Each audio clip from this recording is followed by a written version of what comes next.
Welcome, sentient beings from all known universes and beyond. It's time to activate your cranial downlinks and prepare to receive a raft of discussion on a cosmic ocean of science fiction and fantasy topics, interviews with local area genre devotees, and insightful prognostication by our soothsayers of science fiction, our forecasters of fantasy, and any other beings that happen to get caught in our gravity well. This is the Galactic Driftwood Podcast.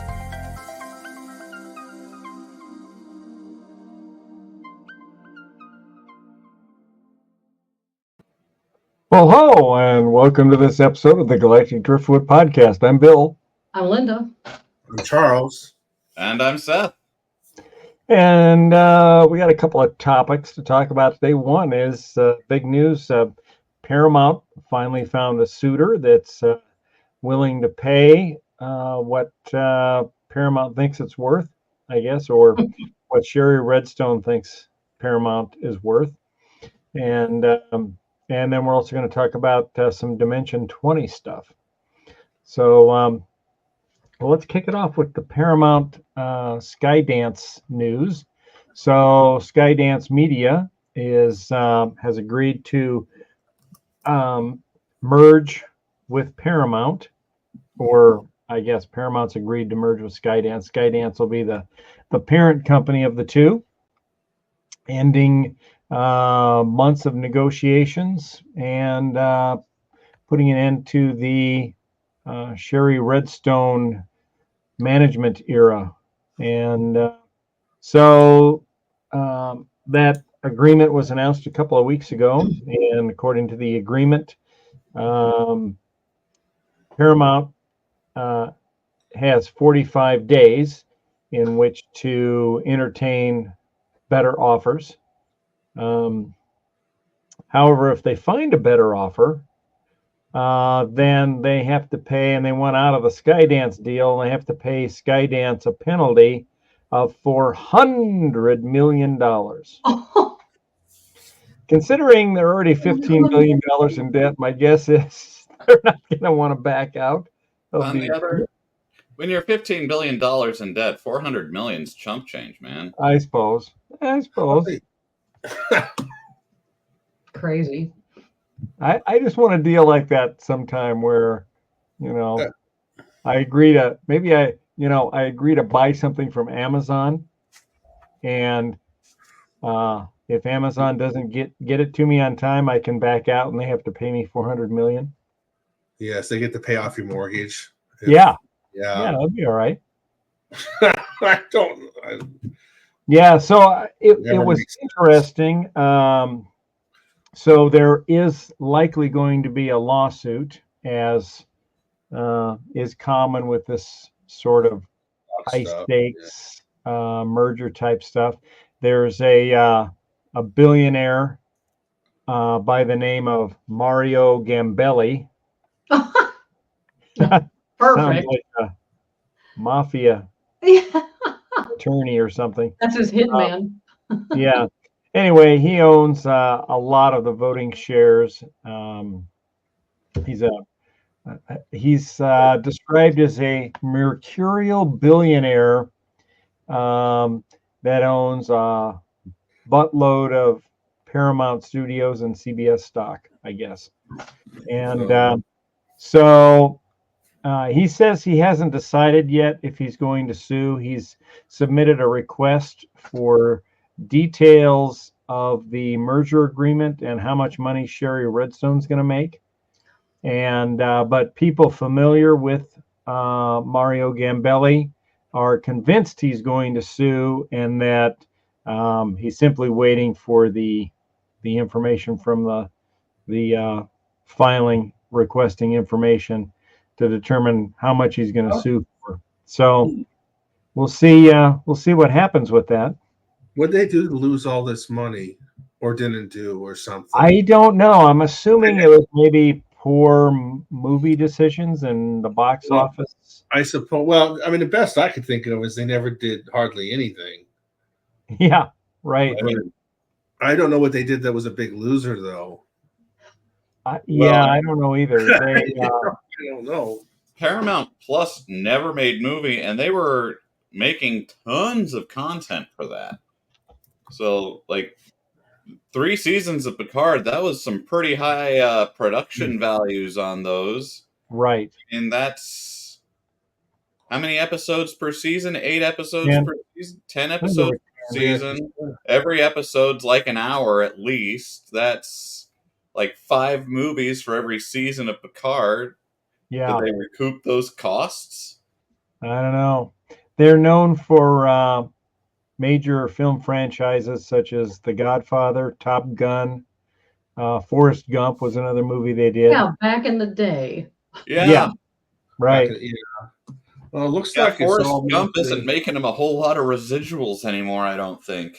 No, probably not. Well, it says Paramount's business and stock have been on a roller coaster, particularly in the last year, as the legacy media giant faced a weak advertising market and the continued loss of cable TV customers. Yeah. Its flagship streaming platform, Paramount Plus, has yet to reach profitability. And well, that's because they have a crowd. I quit subscribing to Paramount Plus. You know, Linda and I were hardcore subscribers for a couple of years because Paramount said we are going to be the one-stop shop for all things Star Trek. Right? And I'm like, okay, well, it looks like I'll be a Paramount subscriber then for the rest of my life because that's what I watch. Well, then all of a sudden, I don't know, what was it, 3 or 5 months ago, something like that. Went out to watch a Star Trek movie and couldn't find it. Couldn't find a Star Trek movie on Paramount Plus. Turns out they leased them out to HBO Max. So you had to have an HBO Max subscription to go see them. I'm like, well, what the F is this? Yeah. You know, I was promised exclusive access to everything, all things Star Trek, and now that's just it. Nothing left. So guess what? You owe me $400 million, and I'm dropping my subscription. I think we should stop believing businesses when they say things. Yeah. Agreed. Huh? You think? Yeah. Looks like you could have continued watching Frasier, though. I mean, sorry, Frasier. As the height of comedy. I don't know. But anyway, for those that don't know, Skydance is owned by what's his name? Ellison. It's the son of Oracle founder and billionaire Larry Ellison.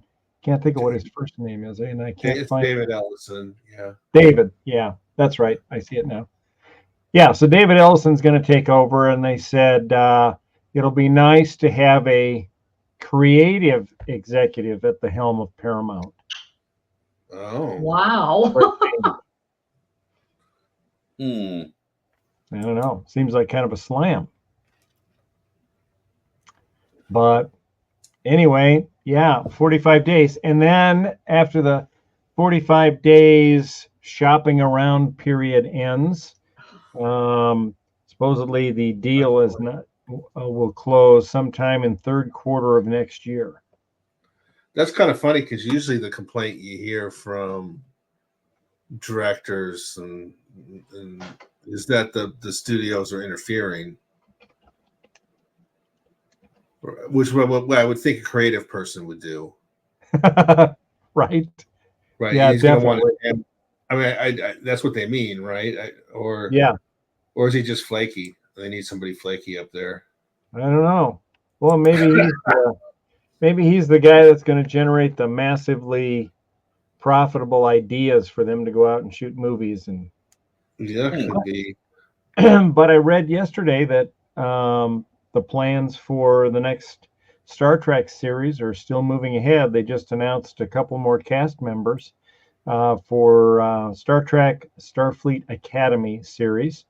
And they've got I think it's Holly Hunter. Is that right for the lead? Or maybe not the lead. She's going to be the head of Starfleet Academy. Hold on, let me look up. Uh-oh. When is it set? This one's set in the 31st century. 32nd century, yeah. 32nd. Yeah, so they've got Holly Hunter, right, is going to be one of the leads. The primary recurring bad character is going to be played by Paul Giamatti. Okay. And also George Hawkins, who I'm not familiar with. Really? I don't know what, but he will be in it. And they've added 3 more cast members. Let's see. Carice Brooks, who I don't know, Bella Shepherd, and George Hawkins. They're going to be 3 of the cadets that'll be attending the academy that will be primarily following. Is it in the same I'm assuming it's in the same continuity as Discovery. Are there going to be characters from Discovery on it?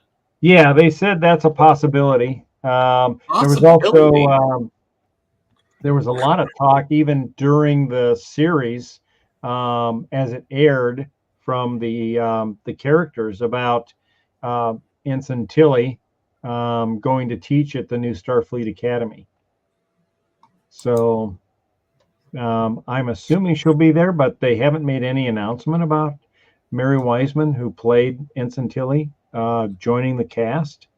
And she's been pretty tight-lipped about what's going on. So I don't know, but the last season, last 2 seasons actually, there was a lot of talk about her going to teach at Starfleet Academy. In fact, the season before this last one, she was gone for a good part of it. I'm assuming maybe she was doing some other work, and that's why she needed to get away. But the reason is that she'd gone off to start teaching at Starfleet Academy. And then she was back this last season on loan from Starfleet Academy to help with the issue that happened in the final season. So, yeah, I don't know if we'll see her or not. I would think since they're announcing all these other actors that she would be announced as well if she was going to be in it. Since they sort of alluded to that whole thing. So I don't know if maybe she's just not going to be a recurring cast member. Maybe she'll just guest star occasionally as a... I don't know. You got me a little worried with Paul. I mean, I love Paul Giamatti, but I'm a little worried about the Christmas special for Star Trek. Yeah. Why do you say that, Charles?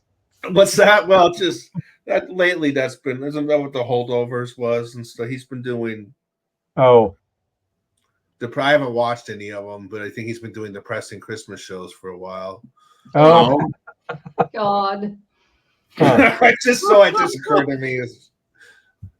Yeah, I'm kind of anxious to see what kind of says he's going to be playing the season's main villain. Maybe I could just watch him do. I mean, speeches all day. I think. Yeah.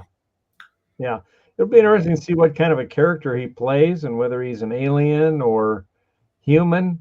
And is he at Starfleet Academy and just a not so nice guy?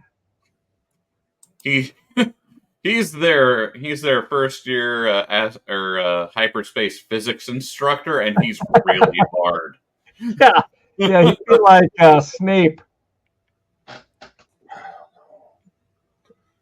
In the dark arts of Hogwarts. Oh, I don't know. Well, anyway, that's what we know. That's what we know about the merger. So, but Skydance, they were one of the backers of a lot of the recent Star Trek movies, the Star Trek reboot movies. So, so they've got some experience with Star Trek. So we'll see. Hopefully that bodes well. There are some rumors that the next Star Trek movie is in discussion, so that may be coming along as well. So we'll see. I would imagine that Skydance now is already starting to exert some influence over what's going on there. So it'll be interesting to see how things move forward. We'll be paying close attention to that. Yeah, they said something on, I'm reading an article about Chris Pine in Star Trek 4, and it's interesting, I guess they didn't really involve the actors in a lot of important decisions about Star Trek 4, and even as late as like a week ago when they interviewed him, he said there are costume designers who actually read the scripts before the actors get them. So whoa. Well, I mean, in all fairness, you've got to have a costume for the guy to act in. So, I mean, why can't they give them the scripts at the same time they give them to the... Right. Yeah. Right. I don't know. I don't know. It doesn't look like Star Trek 4 is doing well. So again. I think it's that whole, maintain secrecy and only let out information at the last possible minute when you really have to. And the other thing is that, a lot of times you hear that right up to the day of filming, they're doing rewrites. So that's not a good sign, though. No, right. True. Well, and he said they keep comparing like the Star Trek movies that J.J. Abrams is doing to Marvel, the Marvel universe, and they want to sell it. They want to make that kind of money. And he said that's not the fan base of Star Trek. That's stupid to do that. So would it be? I don't know. But you've got to improve on the Klingons. That much I do know. Right. Anything's an improvement there. They did get a little better by the final episode, final season. But they needed to improve. All right. Well, I just want them to continue Deep Space Nine at some point. Yeah, they could easily do a series where we go back to DS9 and see what's going on. If they did that, Seth. And maybe it would be like Deep Space Nine, the next generation kind of a thing. Would you expect the Deep Space Nine space station to be finally de-Cardassianized and make it look more like a Federation space station? Nah. No? No, I think they would keep the same look just to maintain that sense of nostalgia. Continuity. Yeah, of coming back to the station, Yeah. If they just changed everything, it would be Yeah. Now, let me ask you, though, if that was all real, how long do you think it'd take Starfleet to swap out the Cardassian station with a real Federation outpost by that Bajoran wormhole? I mean, it probably depends on the budget. Yeah. You've got to sell replacing a whole goddamn station to someone.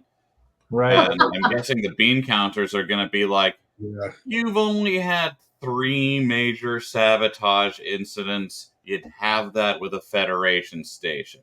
You're okay. The nostalgia thing would be, it could be like the Denny's of space travel.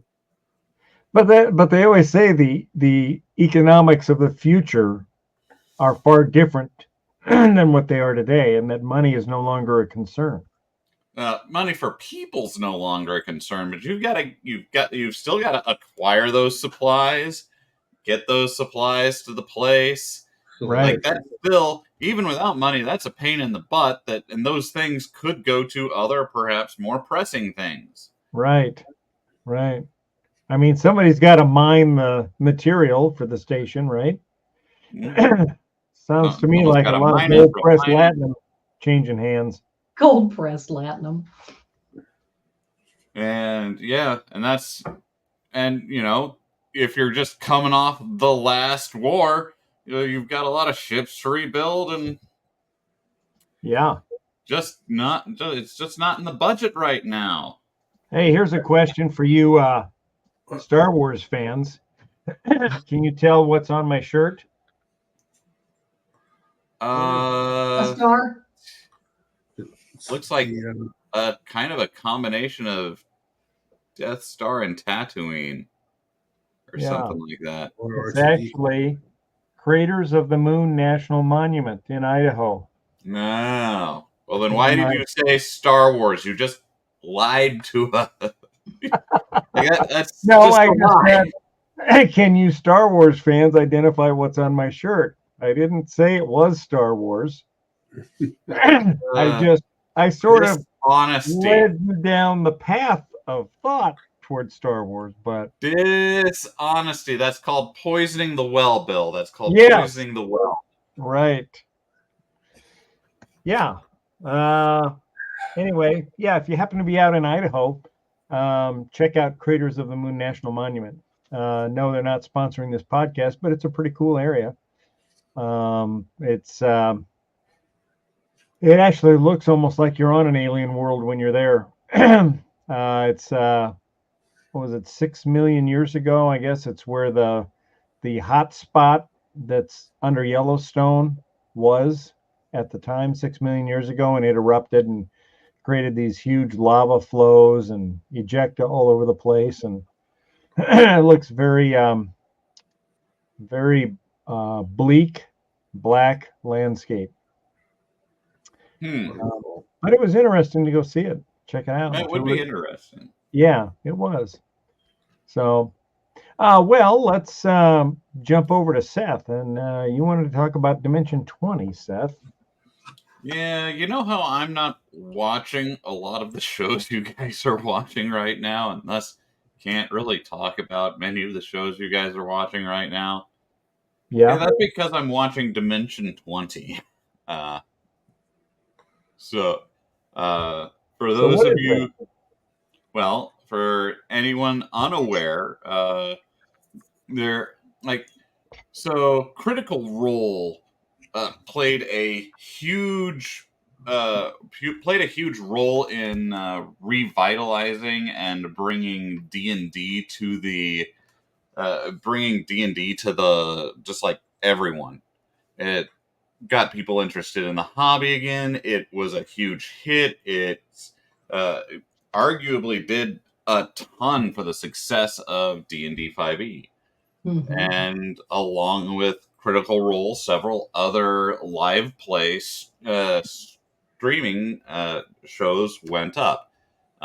These include Adventure Zone, which is a podcast and hilarious, but also College Humor's big addition to it. Now College Humor's now Dropout, but they brought Dimension 20, GM'd usually by Brennan Lee Mulligan, and they started off with a season that was basically the kind of the teen movies of the 80s and whatnot, the Zemeckis films and kind of thing. So It is a D&D coming of age high school story at this adventuring high school. It was their first season, and it is some of the best just like gaming I've ever seen up until I saw later seasons. So I think at this point they have over 20 seasons now. Oh my god.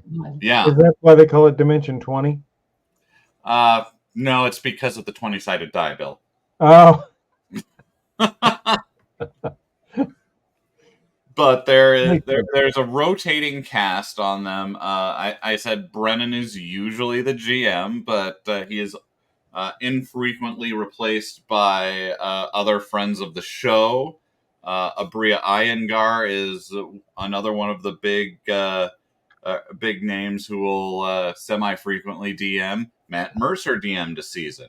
Mm-hmm. And they have just been feeling free to kind of bring D&D and role-playing games into several different genres. Huh. And they have not felt the need... Hold on just a second. Pixel. Sorry, listeners. My cat was getting very pay attention to me. So, yeah. So they are not always in a fantasy setting. They frequently go out into many other settings. they've had a sci-fi season in oh god, what was that called? Yeah, there was a sci-fi season whose name I will remember soon, hopefully.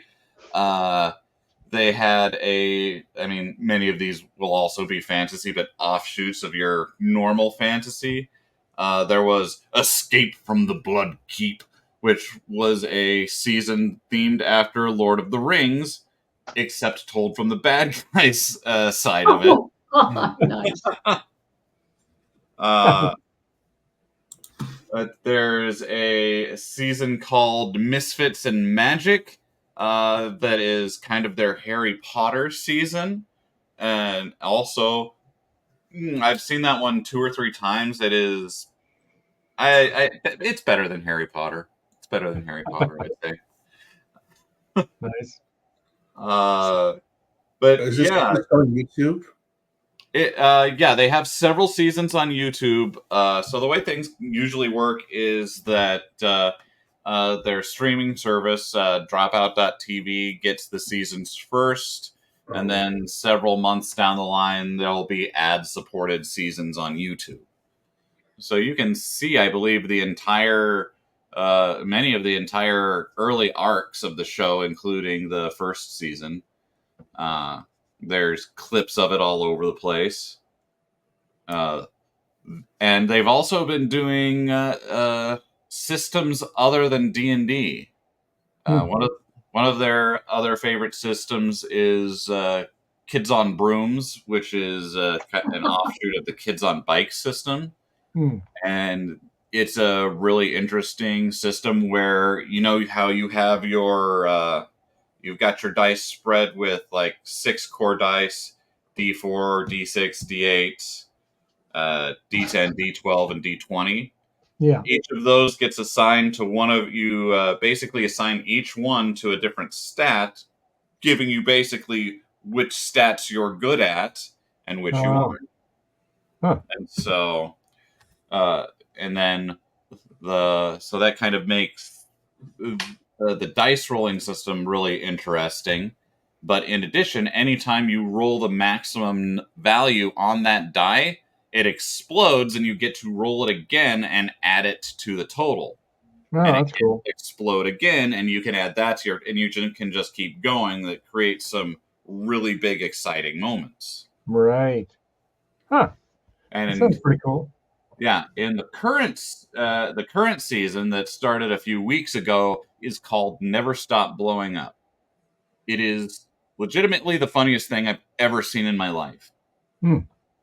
And it uses an offshoot of that system wherein all of your stats start at a D4. And anytime it explodes, it graduates to the next die. And so it gets bigger and bigger and bigger, and that's how you kind of level up your character in this game. I see.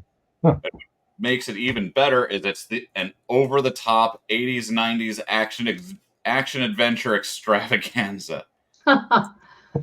They pretty much just literally told the players, nah, go crazy. The laws of reality are not something that hold you guys back. In the last episode, the player who is kind of playing the James Bond equivalent participated in a race in Long Beach, California, that's called the Long Beach 5000, and the winner is the first person to get their car up to 5,000 miles per hour within the confines of Long Beach. Oh my god! He won the race by driving his car so very fast to an airport where he basically joined with a plane that was waiting for him and flew his plane to space and won the race. Wow. Nice. It's bonkers in ways that you guys would love. We'll have to check it out for sure.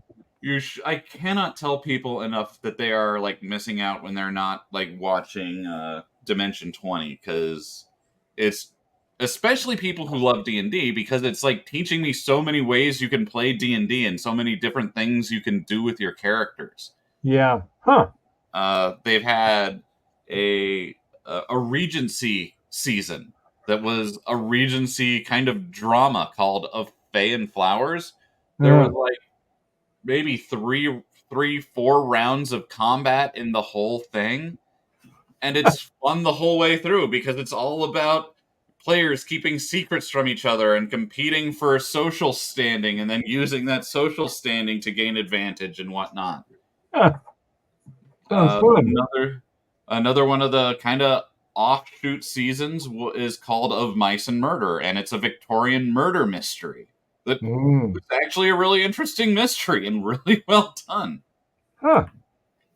Sounds like quite a lot of different themes that they get into. Yeah, they did there's a season called A Crown of Candy that's their Game of Thrones season where Brennan goes really hard against them. Like that's the season where there's character, like people are gonna die and you know it from the beginning. And like everyone's life is on the line, so it really has a sense of like drama when things happen. All right. Something to check out. It is like Dimension or Dropout.tv is I think $6 a month. Well, that's not bad. And I think we watch it more than anything else. Huh. Between Dimension 20 and all of the other shows they have going on. It's really nerd-friendly humor. Like, Actually is a nerd trivia show. Yeah. You know what? I think our friend Josh has showed us that, Actually. Mm-hmm. Showed us some clips of that when he's been over. That was pretty funny. Yeah. They have Game Changer is Sam Reich's like baby of a show where he gets to make a new game for his people to play every show, and it's kind of like it's a game show. You know, there's like points and prizes and whatnot, but it starts off the way it works is the players don't know how the game works when they come onto the show, and they have to figure it out while they go. That'd be fun. Sounds challenging. Mm-hmm. And all the people are just legitimately really funny. I haven't seen a Dropout cast member who isn't great. And in fact, Dimension 20 has like Core Cast has several people who do their own live play D&D.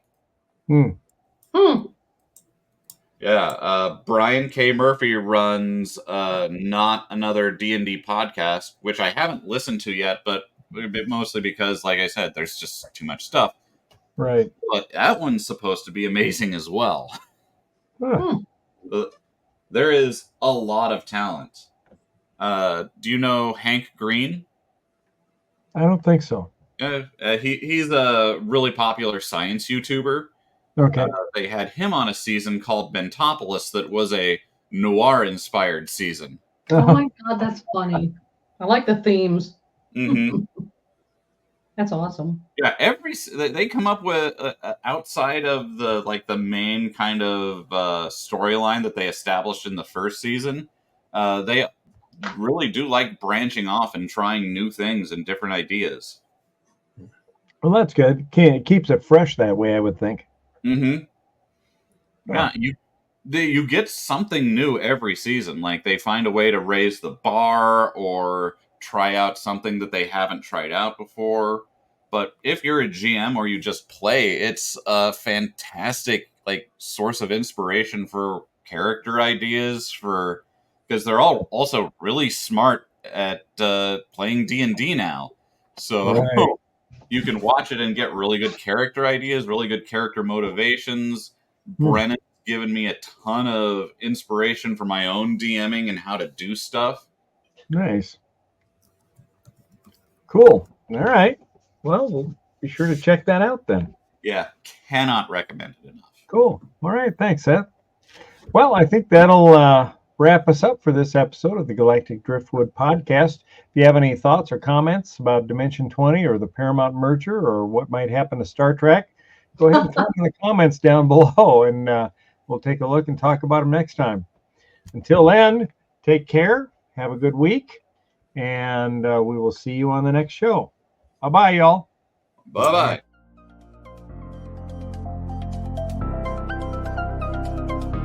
Thanks for listening to this episode of the Galactic Driftwood Podcast. For more information and past episodes, please visit our website at galacticdriftwood.space or subscribe to us on YouTube.